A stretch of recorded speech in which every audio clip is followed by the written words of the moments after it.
Assalamualaikum warahmatullahi wabarakatuh. Perkenalkan, nama saya Ina Delpa dengan NIM 222520043 dengan prodi akuntansi. Di sini saya akan menjelaskan mengenai kepailitan dari mata kuliah hukum bisnis. Pengertian, tujuan, dan fungsi kepailitan. Kepailitan. Pailit dapat diartikan sebagai suatu keadaan debitor dalam keadaan berhenti membayar utang karena tidak mampu.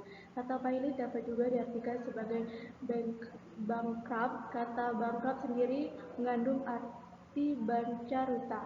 Kata tersebut bermakna memorak-perandakan persekusi. Alasan dikatakan demikian adalah dahulu suatu peristiwa terjadi ketika ada seorang debitor yang tidak dapat membayar utang kepada kreditor. Karena marah, sang kreditor mengamuk dan menghancurkan seluruh kursi-kursi yang terdapat di debitor. Pailit berbeda pengertian dengan kepailitan. Pengertian tersebut berdasarkan Undang-Undang Nomor 37 Tahun 2004 Pasal 1 Angka 1 berikut ini penjelasannya. Kepailitan adalah sita umum atas semua kekayaan debitor pailit yang pengurusan dan pemberesannya dilakukan oleh kurator di bawah pengawasan hakim pengawasan sebagaimana diatur dalam undang-undang ini.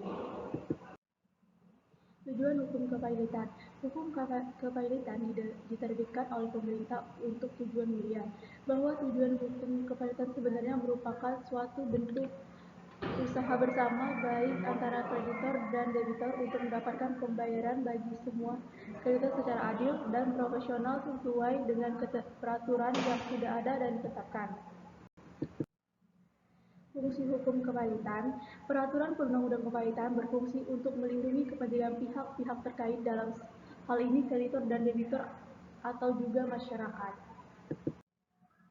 Nah, kepailitan menyebutkan beberapa faktor perlunya pengaturan mengenai kepailitan dan penundaan kewajiban pembayar utang. Faktor-faktor yang disebutkan yaitu pertama, menghindari perebutan harta debitor apabila dalam waktu yang sama ada beberapa kreditor yang menagih piutangnya dari debitor.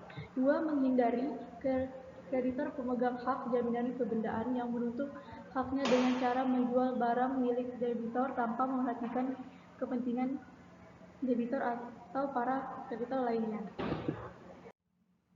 Dasar hukum kepailitan. Dulu, lembaga hukum kepailitan diatur oleh Undang-Undang tentang Kepailitan dalam Faillissement Fernandez Stempli 1905-217 Justo Stempli 1906-348.